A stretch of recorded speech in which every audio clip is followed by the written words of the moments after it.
Chapter 1. Alright, so listen up. There was this emperor, right? Name's Nathaniel Klein, but everyone just calls him Nate. And the guy was like insanely powerful. The 17th Holy Emperor of Delcross, had literal divine power, was the best swordsman on the continent. The country was thriving under him, and he was on good terms with all the neighbours. Basically, a once-in-a-century kind of ruler. Except, there was one little problem. His nickname was the unprecedented, womanizing Holy Emperor. Because by the time he was 21, when he first sat on the throne, he already had 3 wives, 1 mistress, and 5 kids. After 12 years of ruling, over 7 legitimate children, and who knows how many illegitimately ones. So how do you shake off a label like that? You don't. And Nate's been struggling ever since, trying to be a decent dad. But kids, man, they're a whole other level of pain. Take his oldest son, Owen. The kid starts spewing nonsense out of nowhere. He goes, "Father, I want to level up my stats through a status window." And then he just pieces out to the southern front. What are you even supposed to do with that? Then there's his daughter, Amelia. She drops a whole bombshell, comes in crying and says she came back from the future. Apparently, some guy named Leonard tricked her into marriage, then abused her, locked her in a tower, and eventually killed her. So now she wants revenge, full on, to the bitter end. Nate looks at his sweet little daughter, who suddenly turned into a thorny rose, and thinks, what kind of parenting is this? Is it like this for everyone? Or are my kids just weird? But the real headache is his 4th child, Prince Morres. His mum is a hysterical mess who constantly nagged him, trying to turn him into the heir. And what did Morres do in response? He started fooling around with the palace staff and eventually turned into an out-of-control delinquent. Basically, the family's biggest embarrassment. Then the kid almost dies from some fever, wakes up, and he's like a completely different person. Stopped causing trouble, started training non-stop, lost weight, his swordsmanship got way better, but his personality turned sharp and cold. Nate's happy about the changes, sure, but something's just off. And then one day, this happens. Boom! The whole palace shakes. Everyone runs outside to the courtyard, and there's a freaking dragon. A real one. A massive black corpse with rotting flesh and demonic energy radiating off it. And guess who's standing right on top of it? Morres, cool as a cucumber. And he says, didn't mean to cause a commotion. Carry on with your duties, don't mind me. So, get this. He'd apparently taken down this demonic dragon somewhere in the east, and instead of dragging it across the country, risking everyone and everything getting infected by its corpse, he just brought it here. Dumped it right in the middle of the imperial palace, where the emperor lives, where all the ministers are walking around. The cardinals are in shock. The knights are crossing themselves. Even the high priest swears under his breath. Everyone's thinking the same thing. This good-for-nothing prince has turned into a complete madman. You never know what he'll do next. And the dragon, by the way, still alive? Barely. It's roaring, twitching, demonic energy flaring up everywhere. And Morres is standing right in the middle of this nightmare. He pulls out his sword, and suddenly, this creepy, dark red aura starts leaking from the blade. Definitely not the kind of aura you'd expect from a prince of a holy empire. "I'll handle this now," he says. "You guys stay back. Be careful with the energy." And then he just stabs the dragon right through its heart. Explosion. Black smoke everywhere. Total chaos. Thankfully, Emperor Nate manages to throw up a holy barrier to stop the magic from wiping out everyone nearby. After a while, the smoke clears, and all that's left of the dragon is a white skeleton. But where's the prince? Everyone thinks he's toast. A normal person with no holy power would have just disintegrated from that much demonic energy. But nope, Morres walks out of the smoke, totally fine, not a scratch, and he walks straight toward his father, still radiating that twisted blood-red aura. Honestly, at this point, you'd be confused about who's the demon and who's the prince. The archbishop, shaking like a leaf, whispers to the emperor, "Your Majesty, are you absolutely sure your son isn't involved with something unholy?" Nate just puts a hand over his face and sighs quietly. Because his reckless idiot son Morres just became the centre of a brand new storm. And this storm? Yeah, it's probably going to turn all of Delcross upside down. Chapter 2. So here's the deal with Morris Klein, third prince of the Holy Empire of Delcross. And let's just say, he's a complete joke. The kind of embarrassment to the imperial family you don't see every day. Unlike his father, who was basically the coolest emperor in history, this guy didn't inherit a single shred of holy power or any swordsmanship skills. On top of that, his temper was explosive, his language was crude, nothing like his dad's calm manners, and it was so bad that some bishops even whispered like, "Are we sure he's actually the emperor's kid?" But then, this forever idiot prince suddenly got a chance to change. He caught a nasty fever, spent 3 days and 3 nights at death's door, and when he woke up, he was a completely different person. Everyone just thought, well, people change after a near-death experience. But here's the thing, the prince had a huge secret, because the one who opened his eyes inside Morris's dying body was a guy named Lee Sungjin, from Earth. This Lee Sungjin guy had been stubborn since he was a baby, like, since diapers. His parents, even though he was their only child, went through a lot with him. His mum cried watching her 4-year-old son still glued to his pacifier. She was worried about his teeth, but luckily, his baby teeth grew in straight and nice. Then he started kindergarten, and a new problem popped up. The kid flat out refused to go home. They tried everything. We've got snacks at home. Let's watch your favourite cartoon. Nothing worked. The teachers even started to suspect something was wrong at home. In the end, mum or dad had to carry him around the playground until he fell asleep, then drag him home late at night. Then came elementary school. His parents finally breathed a sigh of relief. Thought he'd matured. Yeah, not really. One day he came home with someone else's crayons. The next day, the teacher called. Sung Jin had taken a 56-pack from a classmate because that classmate had broken his own 24-pack of crayons. His mum said, "Sung Jin, he apologised. You can't just take other people's things," he said. "So if he apologises, that's it? What about my crayons? We'll buy new ones. Why should you buy them if Hyunchul broke them? The person who caused the problem should take responsibility." His mum was speechless, but from a kid's point of view, he wasn't wrong. Eventually, she talked him into it. Friendship is more important than crayons. Forgive him first, and if you're still upset, we'll figure it out later. He reluctantly nodded, then added, "And why did I take the 56-pack? For emotional damages. I should get something better, right?" His mum never figured out if her son was a genius or just really clever. Then middle school came, and Sungjin suddenly went quiet. His parents watched him nervously, but his uniform was neat. His textbooks were fine. No one seemed to be bullying him. They thought finally he's grown up. The truth was, things were a total mess behind the scenes. He'd just learned to hide his business from teachers and parents. For example, some bullies tried to mess with him. He spent 3 months methodically hunting down one of them until the bullies were shaking in their shoes and begged for a truce. Or one time, a student council member picked a fight with him. Sungjin stalked him for a week until the guy developed social anxiety and went on medical leave. So yeah, his school life was quite the adventure, always walking the line between justice and crime.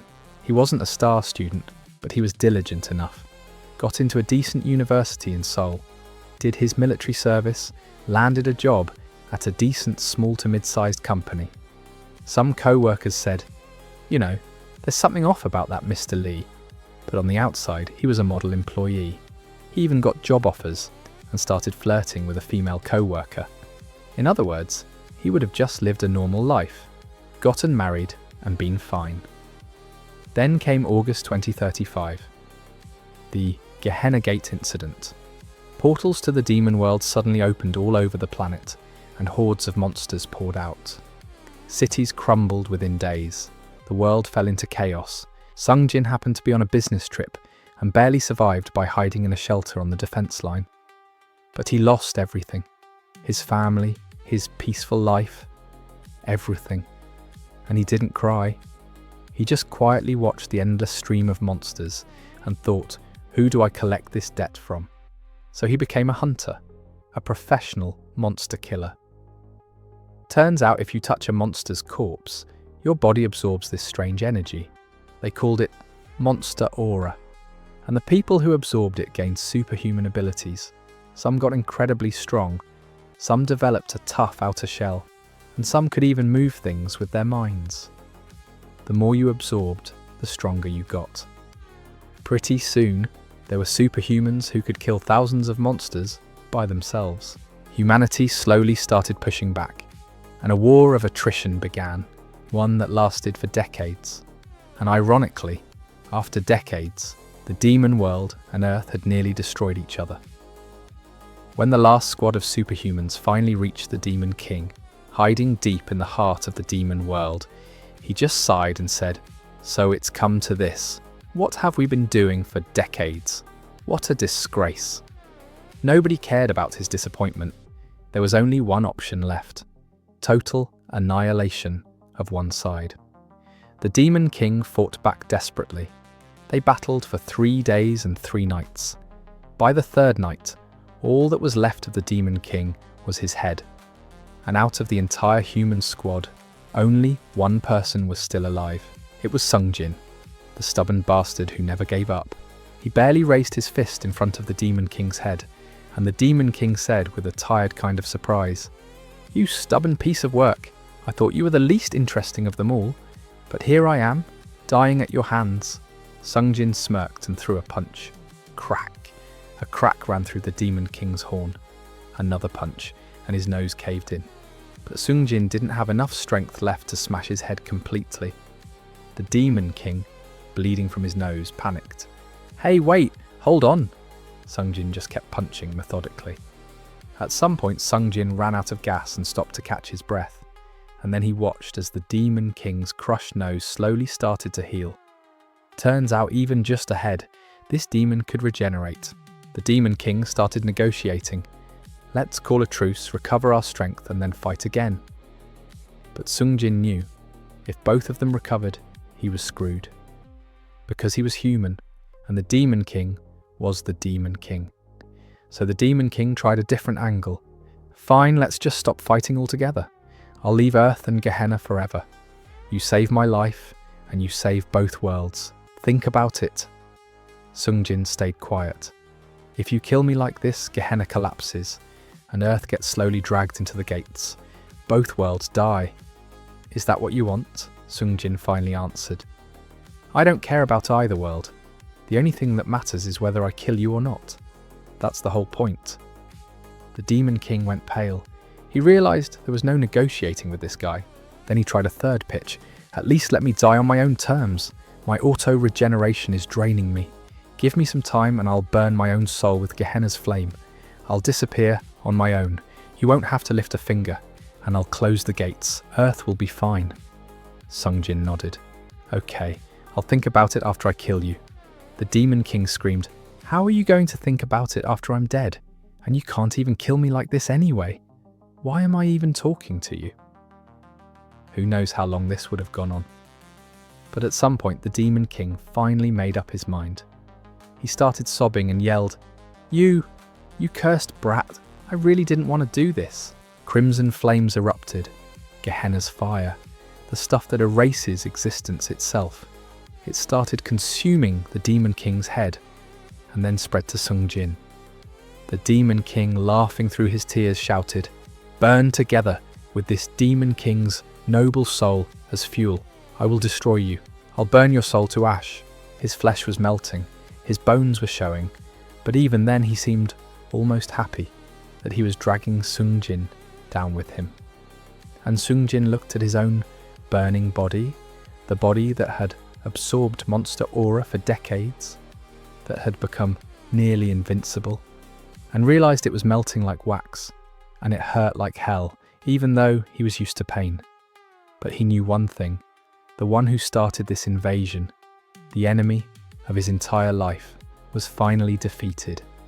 Then the Demon King, who had been laughing like a maniac, suddenly stopped, because he saw that Sungjin, engulfed in flames, was smiling. and a chill ran down the Demon King's spine. "Well," Sungjin said, "I guess this is it for me too." Then he slowly, with muscles that were nothing but charred skeletons, raised his burning fist. "So let's finish this with one last punch," the Demon King shrieked. "You bastard, even now? Think of this as compensation for emotional damages." "Crack!" the scream cut off. The Demon King's face crumbled into ash. Sungjin closed his eyes. In his fading consciousness, he thought he heard a cracking sound, like something breaking. That was the last memory of Hunter Lee Sungjin. So yeah, this was supposed to be the end.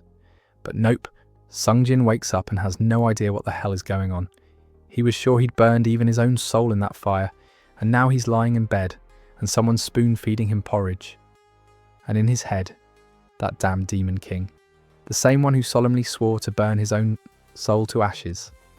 And now he's in there, being noisy and laughing his arse off. "Ha ha ha! This is hilarious. Are you a baby? What are you even going to do with that bib?" "It's a napkin, you idiot. Anyway, let's rewind to a day earlier." Sungjin opens his eyes and sees some mature woman in fancy clothes. She's got tears in her eyes. "Morres, my baby, do you recognize your mother?" "Oh, your highness, you've finally come around." "What?" Sungjin just blinks, completely confused. The room is gorgeous, there are servants everywhere. At first he thinks, maybe this is the afterlife? But then a familiar voice sounds in his head. "Hey, stop spacing out, wake up. Are you still sleeping or what?" "Demon King? Oh, you recognized me. You weren't opening your eyes, I thought your soul had completely fallen apart. Do you have any idea how strong that flame was?" Sungjin is furious. "What do you mean?" He finished him off. Whoa, calm down. Your soul hasn't fully settled into this body yet. If you lose it now, you might get kicked back out, got it? Sungjin tries to get up to deal with this bastard once and for all, but his body feels weirdly sluggish and heavy. He collapses back down. Breathing is hard, arms and legs are too heavy. Everyone around starts panicking. "Morres, what's wrong? Are you in pain?" And he's trying to break free, yelling that the Demon King is still alive and needs to be finished.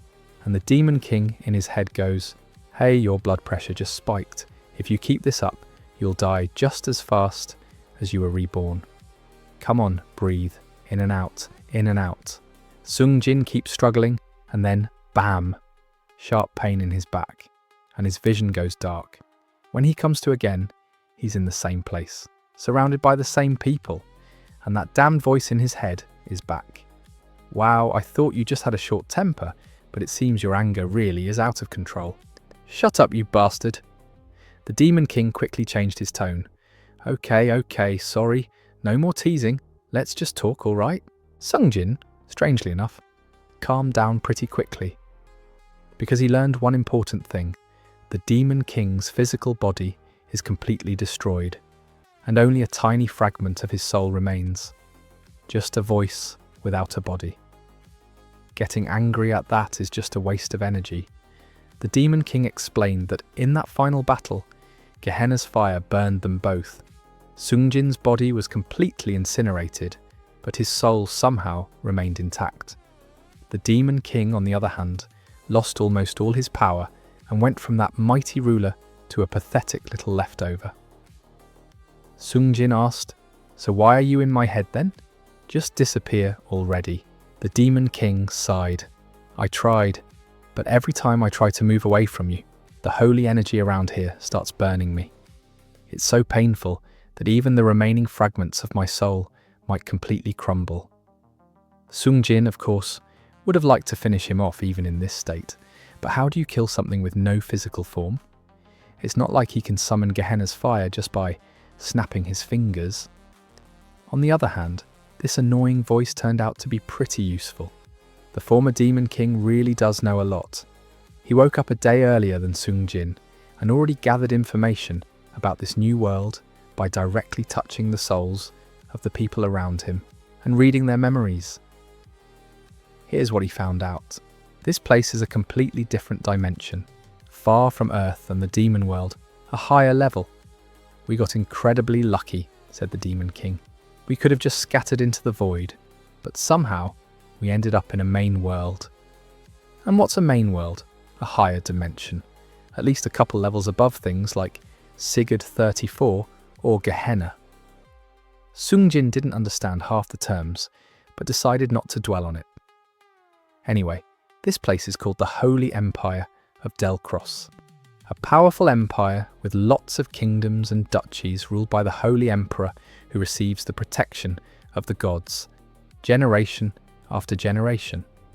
The current Holy Emperor is the 17th, and he's the biological father of the body Sungjin ended up in, which means Lee Sungjin is now a prince. No wonder everyone around is so polite. Your name now is Morres Klein, the third prince and fourth child of the Holy Emperor. You turn 15 this year. 15? A child and a famous troublemaker. His mother is the first queen, Elizabeth Ussen, daughter of a highly respected archduke, the most high-born woman in the palace. From childhood, she was certain that her son, with the most noble blood among all the royal children, would become the crown prince and inherit the throne. And that expectation turned into crazy parenting zeal and emotional pressure. As a kid, Morres tried to live up to his mother's expectations. It wasn't like he was more talented than the others, but at least he roughly behaved like a prince. But from age 7, things went to hell. He started losing his temper for no reason, using his impunity. He'd snap at the servants, constantly commit unprovoked violence, break things, bully his escort knights. In class, he'd insult the teachers, and after the Queen scolded him a few times, he stopped going to lessons altogether. The Demon King recounted all this as if he were talking about Sungjin's own disgrace. Sungjin asked, "How do you have such detailed information after just one day? Can I even trust this? I directly connected to the souls of the people around you. This is top quality info you couldn't have gathered in a lifetime on your own. Be grateful." After that, the prince's life hit rock bottom completely. He even gave up swordsmanship, the only thing he somewhat enjoyed. He'd lie in bed all day and eat non-stop. People couldn't understand why he'd changed so much. They could only guess that the young prince who'd obediently followed his ambitious mother might have just cracked under the stress. Over the years, the once noble prince turned into an ignorant, impatient pig, rolling around on the ground from severe obesity. And then he suddenly got sick. 3 days ago, Morres ate a good dinner, went to bed, and at dawn he suddenly developed a mysterious fever. And by noon he'd lost consciousness. No sign of poisoning, nothing like any normal illness. The royal doctors couldn't do anything. The emperor put aside his duties and came to visit. The queen spent the whole night at his bedside in tears. And after 4 days of fever, the one who woke up in this body wasn't Morres, it was Sungjin. Sungjin asked, "So where did Morres's original soul go? We've basically hijacked someone else's body." The Demon King answered casually, When I woke up, there were no other souls in this body besides us. Maybe he died from the fever? So they just took over the body of someone who just died from illness. What if we try to leave? Why leave? Without a soul, the body will just die. Want to try? Is there any way to get out? The Demon King said brutally. Sure, just die and that's it. Sungjin looked grim. On one hand, coming back to life wasn't the worst feeling. He'd already been ready for annihilation in that battle with the Demon King, and the feeling that he'd destroyed the demon world, even with leftover junk, was enough for him. But now he was awake. His past life, full of suffering and hardship, didn't look so appealing anymore, constantly grinding himself down to destroy a terrible world. Not exactly a fun time. And now, could he start a new life in someone else's body? Could this be considered compensation for everything he'd been through? While Sungjin was lost in thought, the Demon King, who didn't understand his complicated feelings at all, poked fun at him from the side. Anyway, who cares if you're a pig? You became the son of the most powerful guy in the country. Congratulations, you hit the jackpot. And that was also a problem. Sungjin swallowed hard and looked at his massive body, sprawled across the bed. His belly was so big that even lying down, it blocked his view. His arms and legs were swollen with fat. His joints wouldn't bend properly. He was out of breath and tired just from closing his eyes for a second. And that wasn't just from the fever. He'd have to exist in this worthless body. Sungjin sighed, remembering his old body with its powerful muscles. That's what happened in one day. And now he's lying on a fancy bed. Queen Elizabeth is spoon-feeding him porridge like a baby bird, with a napkin neatly tied around his neck. Come on now, Morres. Say ah one more time. He was shamefully close to losing it, but seeing this caring queen, Sungjin reluctantly opened his mouth again. And just then, a half-choked laughing voice rang out in his head. Ha ha ha ha ha ha ha ha! I'm losing it! You want me to die of laughter? Ha ha ha ha ha ha ha! Sungjin thought, one day I will get rid of you. He swallowed the porridge roughly and stopped the queen as she was about to scoop up another spoonful.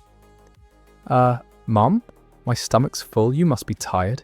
You can stop feeding me. The queen looked at him for a moment with some kind of sad expression, then lowered her head and wiped her tears with her fancy lace sleeve. You know, I suddenly noticed your memory's a bit off.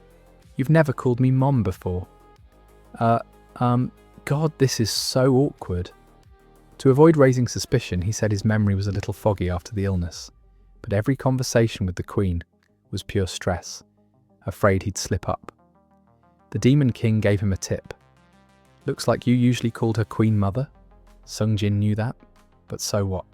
Out loud, all he managed was, I'm sorry. What are you sorry for? That fever of yours was just terrible. Even the Emperor himself came to treat you, but the fever wouldn't go down. As a mother, I was afraid something terrible had happened. The Queen delicately adjusted her sleeve and gently took Morris's hand. The fact that you woke up alive and well is more than enough to make me happy. When her warm hand touched his, Sungjin had to make an effort not to flinch. He felt terribly guilty for pretending to be her son. Her real son was already dead, his soul gone, and she didn't even know. She couldn't even mourn him, but he couldn't just tell her the truth, that there was a different soul inside Morris's body. First of all, she wouldn't believe him, and second, if she did believe him, then what? Throw him out? And if his soul actually got kicked out of the body? Sungjin didn't particularly cling to his life, but he wasn't looking to commit suicide in such a spectacular way either. All eyes wide, but it seems there's a good side to you getting sick. My child sitting calmly with me like this. When was the last time that happened? Ha ha ha. Sungjin just smiled awkwardly. This crazy prince, how badly did you have to live that your mother rejoices over such small things? The body, which had already started showing signs of recovery, quickly got better. Porridge was replaced with normal food, and the range of allowed activities gradually expanded. Meanwhile, Sungjin spent his free time doing various exercises in his room. He wanted to run outside and do some high-intensity cardio right away, but he knew that with his physical condition, which had hit rock bottom after the illness, that was impossible. Besides, if I move too vigorously right now, it feels like my joints are going to pop out. Just doing basic calisthenics makes his knees shake. Standing exercises are also tough, and if he tries to run with this weight, his cartilage won't hold up. Is there a pool anywhere around here? He wanted to train like he was in rehabilitation. While he was clumsily moving his arms and legs, partially leaning on the bed to avoid straining his body too much, the Demon King was comforting him and talking nonsense. Well, it's still better than the first day, right? Looks like your facial features are starting to show a bit. Sungjin looked in the mirror. A huge blonde boy with a gloomy expression approached him. Greyish blonde hair, somewhat fierce eyes, very similar to Queen Elizabeth. Despite the excess weight, he seemed pretty tall for a 15-year-old, but Sungjin didn't know the average height around here, so that was just a guess. I don't see any changes. Isn't that just a little less swelling? We've got to start somewhere, with a positive attitude, don't we? Maybe if you work hard, you'll turn from a pig into a handsome guy. Now go get him. I just want to destroy him. Sungjin shook his head and went back to his exercises. The separate palace where Sungjin was staying was a beautiful ivory-coloured building called the Pearl Palace. From the outside, it looked simply elegant and neat, but if you looked closely, It was a fine villa filled with luxurious and colourful decorations. They said the first queen built it specifically for Morres, so it was clearly no ordinary building. It had everything a prince needed for studying and social activities. Small but luxurious bedrooms, a private study, a private training ground, a private conservatory, and a private banquet hall. Sungjin planned to visit the training ground and the library sooner or later, but while observing his surroundings for a few days, as he regained his strength, Sungjin noticed some strange things about the Pearl Palace. First, none of the people who lived in or visited the palace possessed divine power. This was very strange. The entire imperial palace was filled with divine energy, but the source of this energy was invisible. I'm sure there's so much divine power around that the Demon King can't leave this body without permission. But in reality, Sungjin hadn't encountered anyone who had divine power since he ended up in this body. Morris's own body was no exception. The current Holy Emperor, Nathaniel, possessed immense divine power, but Morres, son of the most ambitious first queen, unfortunately wasn't born with even a shred of that power. Well, that was very fortunate for Sungjin and the Demon King. If Morris's body had even a drop of divine power, the Demon King would have vanished the moment he entered this body. Oh, what a loss. I could have finished him off for good. You bastard! You think you would have done it yourself? You're an evil spirit who willingly possessed a prince's body. If a priest had detected you, wouldn't you have been exorcised on the spot? He had a point. That could have been a problem. Anyway, the Holy Empire of Delcross had a stable theocratic system, and its influence spread across the continent. In other words, people with divine power gathered here, from all over the continent. But the Pearl Palace only had ordinary people without divine power. Could that be a coincidence? There wasn't even a regular healer in sight, which was very strange considering the precious prince had just come back to life. The Demon King cautiously guessed the reason. Maybe it's because Morres himself doesn't have divine power? So what? Think about his reputation. Even though he's the son of the Holy Emperor, they say he has no divine power. With that kind of personality, he'd definitely freak out just seeing other people use it. Maybe he went overboard because of an inferiority complex. That sounded plausible, but was it the only reason? Hey, that's great then. Let's just stay here. Isn't that better for us? Divine power users are especially sensitive to demonic aura and evil spirits. We could live without fear of getting caught. How good is that? Wait a minute. But Morris's father has divine power, doesn't he? How can a prince avoid his father if they live in the same palace? Yeah, so the final boss is your father? Sungjin sighed, feeling the Demon King tremble. I don't know either. Whatever happens, happens. Second, the servants at the Pearl Palace were kind of strange. The palace was managed by a small number of servants. Except for the minimal security, compared to the size of the palace, there were very few people there. One lady in waiting, 2 maids, a housekeeper, a cook, and 1 low-level administrative official. Even Queen Elizabeth, who sometimes visited Sungjin, was accompanied by nearly 20 attendants and escort knights. And even these few servants were unusual. Take Edith, the only lady in waiting. A young woman with short hair and delicate features, she walked around the palace with a somewhat clueless expression on her face, which didn't suit an imperial court lady at all. Every time she came into Sungjin's room alone, he thought she must have been through a lot at such a young age, because of such a tough job. But this woman turned out to be unusual. The moment Sungjin made the smallest gesture, she'd fly into the room or carry huge trays of food all by herself. Imagine his surprise when she lifted Morres's massive body with her slender arms to change his sweat-soaked sheets. At first, he even suspected she was a hired assassin, pretending to be a maid. His hunter's intuition, honed by decades of fighting demons, told him this woman might be on par with many knights. At first, he thought everyone here was like that, but no, even the first queen was just a fragile woman who grew up as an ordinary person, and her ladies-in-waiting who accompanied her were also just women with normal bodies. Skilled servants, yes, but still physically ordinary. So why was Morris's personal attendant so special? Edith, where do you get such strength? Edith, who was opening the curtains to air out the room, quickly bowed her head and answered, Yes, Your Highness, it's because I use aura. Maybe because of the Queen's strong influence, she remained polite even to a prince with a terrible reputation. She was just thinking to herself, What does this pig-like prince want now first thing in the morning? Added the Demon King, who liked to peek into people's souls and run his mouth. Sung Jin, slightly embarrassed, cleared his throat. An aura user? Yes, Your Highness. Aura is said to be the fundamental force of life, evenly distributed throughout the world. Those who consciously gather and use it on their bodies are called aura users. Thanks to his supposedly imperfect memory after the illness, Edith answered without suspicion. If a person undergoes aura initiation and is deemed worthy, they can take the entrance exam to become an Imperial Palace Knight. So you, Edith, are also...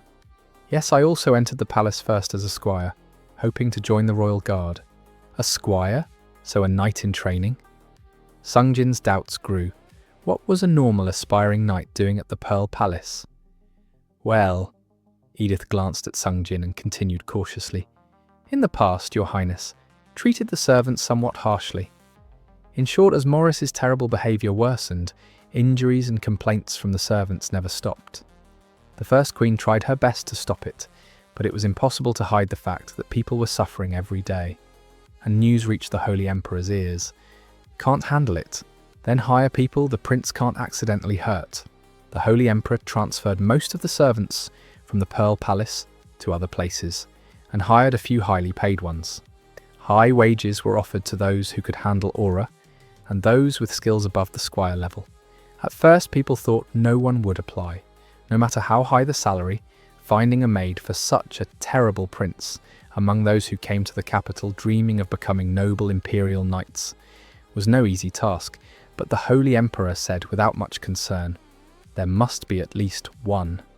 And as expected, there are exceptions everywhere. Edith, who arrived in the capital at just the right time, with no connections and only her aura user skills, showed up around then. I passed the entrance exam, but from the very bottom, it was hard to make it as a knight. And so was born the strongest maid, one who could catch a thrown plate with her quick reflexes, easily dodge if a weapon was thrown at her, and fillet a fish with an aura-infused knife. The more Sung Jin listened to her explanation, the more confused he got. Where did it all go wrong? Was all the Demon King said. On one hand, Morres was so terrible that the only servants who could survive around him were those who could use aura. On the other hand, the Holy Emperor, who came up with the idea of replacing everyone with aura users, wasn't exactly stable either. But the strangest of all was Edith, who got caught up in all this and became the exceptional maid. But Your Highness, Edith suddenly raised her eyes to Sung Jin and tilted her head. Are you all right? What do you mean? Before, if you heard even the slightest talk about aura, you'd get very angry. Angry? You'd throw things all over the palace. The more Sung Jin learned about Morres, the more of a jerk he realised the guy was. Why throw things over such nonsense? Are you a child or something? Sung Jin opened his mouth, but couldn't find anything to say. Sorry. Edith's eyes widened. She looked surprised. Apparently, she hadn't expected an apology from the prince. Then she smiled and shook her head. It's all right, Your Highness. Besides, it was quite fun catching flying dishes. Sung Jin looked at Edith, who quietly lowered her head with a sympathetic expression, and said to the Demon King, She's probably a little crazy too. I know. By the way, this could be considered a realization, Sung Jin thought deeply. Seeing that aura, divine power, and other concepts from fantasy novels actually existed, he realized once again that this was a completely different world.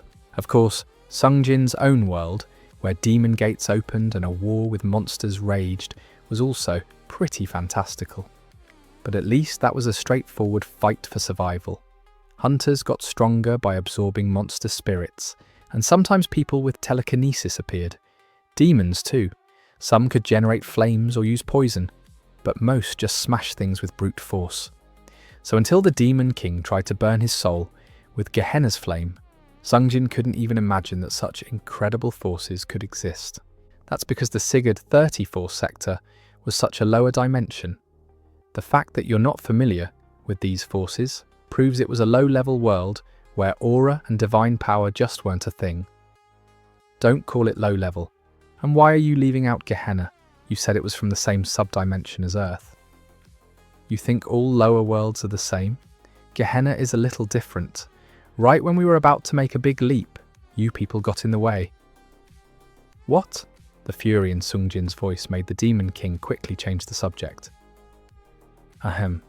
Anyway, lower flame worlds usually have limited spiritual abilities or mind-related abilities. It seems the concept itself is connected to the main world, but there's no way to manifest its power. Sungjin blinked. What's an ordinary world? Here we go, the bastard's making that stupid face again. Oh, you ignorant earthling. Dimensions, right? Big stuff, yeah? They're divided into main world, ordinary worlds, and imaginary worlds. You didn't know that? Why is this bastard starting again? What difference does it make? 3 dimensions or 4? Is that important right now? Just as Sungjin started to get angry, the Demon King's voice turned ingratiating. Maybe it doesn't matter. Maybe it doesn't. Let's get back on track. So how do I use aura? Sungjin felt a strong interest in the possibility of a new power. He'd originally been a successful hunter, able to surpass human limits, and now he was stuck in such a worthless body. If there were no monsters in this world and he couldn't get his hunter powers back, maybe becoming an aura user was the way to go. I don't know either, because our world is different from this one. If I were to explain it using your Earth understanding, it's like the difference between hydroelectric power and nuclear power. The principles here are completely different. Even the Demon King, who acted like he knew everything, didn't know this. What do you know? This body is the body of a Demon King, the ruler of a dimension. It's strong enough even without that, snorted the Demon King, the very one Sungjin had beaten to a pulp. Was Morres an aura user in the past? Sungjin asked. Divine power seemed to be innate, but aura could be trained, right? He didn't feel any special energy in this body that he could call aura, but it couldn't be that rare. Even a maid could use it, not to mention the knights. But Morres' uselessness exceeded all of Sungjin's expectations. The Demon King, who seemed to have briefly touched Edith's soul and found out a few things, sighed. It seems the difference in achievement depends on talent. There are people who can't feel aura no matter how much they train, and there are talented people who use it like breathing from childhood. Unfortunately, Morres is clearly the former. What in the world did the first queen believe in to make this guy her heir? Sungjin sighed. Maybe I should just focus on physical training for now. Don't hang your head. Life is fundamentally unfair. You have to fight for your existence. Shut up.